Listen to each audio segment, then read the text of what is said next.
Your life is a gift. Everyone that is still alive has a testimony.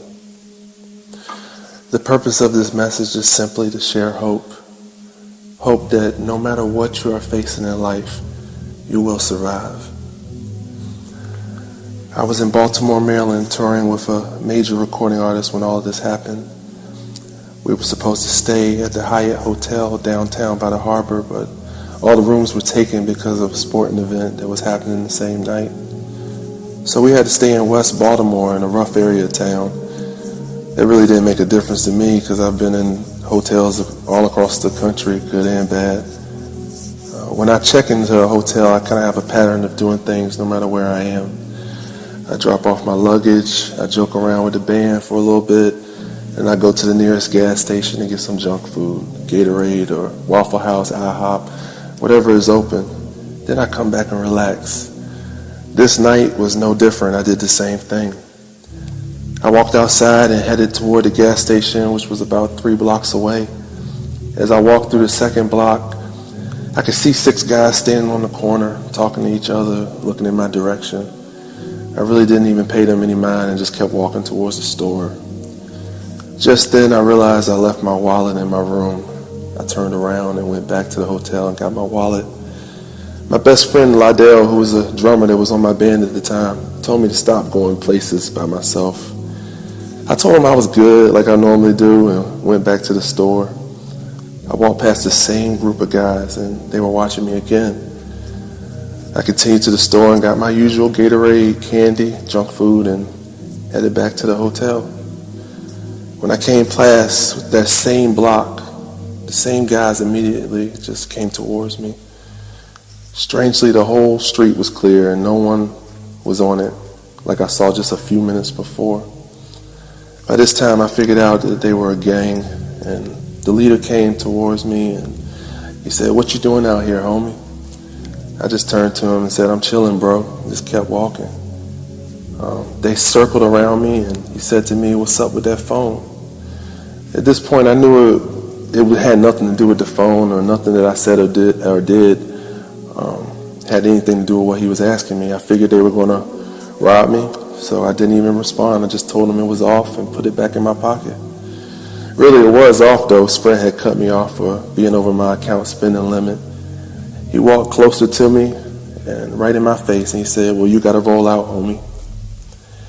At that point, he pulled out a .45 caliber gun from his jacket, and he pointed it directly at me at point blank range. I didn't even have time to react. I heard the first shot and saw a bright light from the gun that blinded me, and I fell immediately to the ground. He stood over top of me and pointed the gun at me again and said, "Peace out, homie." He fired 7 more shots into my body. Instantly, at that moment, just for a second, I saw an angel appear in front of me. The angel looked transparent and was kneeling down literally with both arms in front of him, as if every bullet was going through the angel. I knew it couldn't have been a figment of my imagination because I had no time to even think about this. I had no time to think about anything other than the pain I was feeling from every single bullet that was going in my body.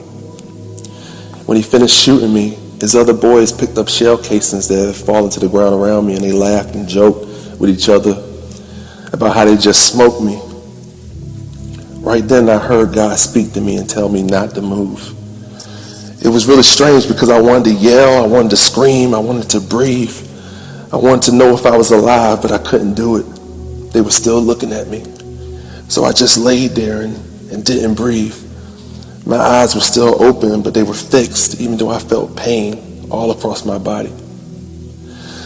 For the first time in my life, I felt no pain from even not breathing, which was the strangest feeling I've ever felt. That's how I knew God was right there with me. As I continued to hold my breath, waiting for them to leave, I felt the blood all around me. When they finally ran to the car, I drove off. They drove off at full speed. I took my first breath. I remember softly yelling, "Oh God, God." As I looked around me and saw the pool of blood and holes in my shirt, I tried to stand up, but I couldn't. I couldn't feel my legs. So I dragged myself off of the street and onto the sidewalk, literally crawling. I tried to flag down cars to stop and help me, but nobody would stop. People literally slowed down and looked at me and kept going. It was literally only me and God.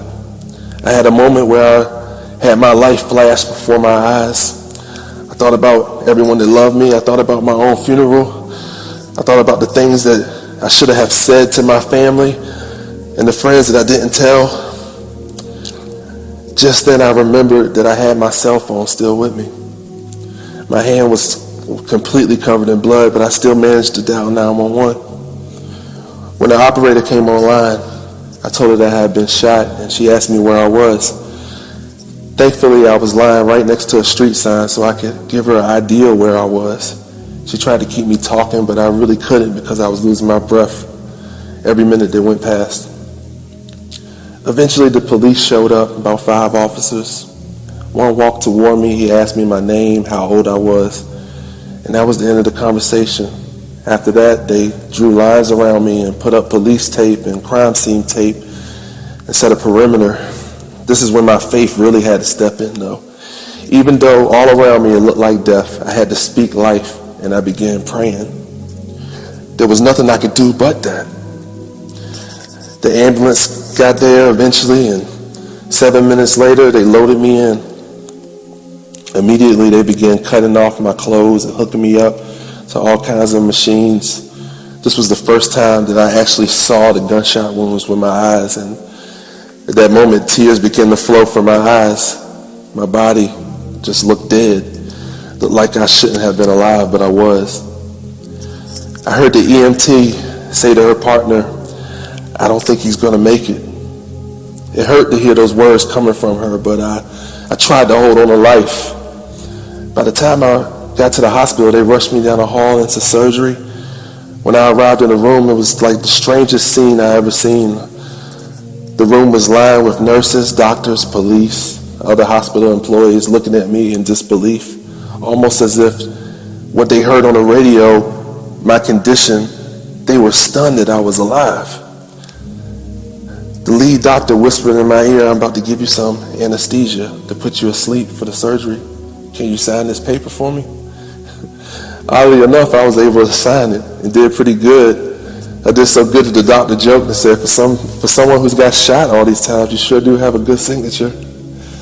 Right at that moment, I looked in front of me and I saw people standing at the door, and I saw people surrounding around me, and I saw that same angel that I saw on the street.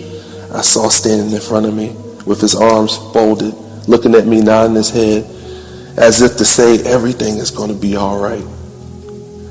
Right then I felt a peace upon me that relaxed my breathing, and I fell asleep. When I opened my eyes, I saw tubes all around me. I heard beeping sounds from all the machines. I saw bandages across my chest. I thought to myself, I'm alive. The first thing that I thought was, how in the world was I alive? There was a nurse standing to my left, and she looked at me right in the eye and said, "You made it. You made it, Marcus." A doctor came in the room and told me I was lucky to be alive. I knew luck had nothing to do with it.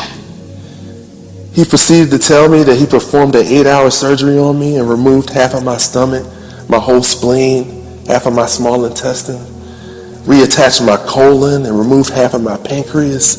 I just looked at him in disbelief, but I believed him. I found out later that my doctor, he found God through my surgery. He acknowledged that it was not possible that he did the surgery by himself. Today I can walk. I had to learn how to do that all over again. Today I can play the piano even though I lost the feeling in my right hand. Today I can eat even with a half of a stomach.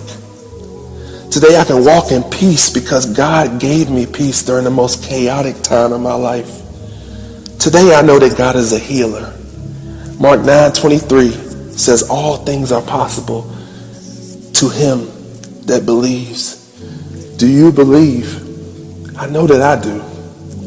I encourage everyone that hears my voice to do God now and not later. A common misconception is that you need to clean yourself up before you come to God.